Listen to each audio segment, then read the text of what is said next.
আসসালামু আলাইকুম, সবাই কেমন আছেন? আশা করি ভালো আছেন।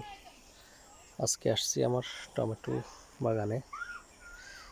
বেশি রোপণ করে নেই, 2টা লোল করে শুধু 50টার মতো রোপণ করছি নিজেরা খাওয়ার জন্য। আমি যদি একটা গাছ দেখাই, আলহামদুলিল্লাহ কি পরিমাণ ধরছে। এই যে 2টা 3টা 4টা একবারে আপেলের মতো। এটার জাত হচ্ছে বাহুবলী। আমি যদি আরো একটা দেখাই, ফলনের কারণে গাছ নুয়ে পড়েছে। এই যে মাশাআল্লাহ, এক একটা আপেল। আলহামদুলিল্লাহ, আল্লাহ দিছে, শুকরিয়া আল্লাহ দরবারে।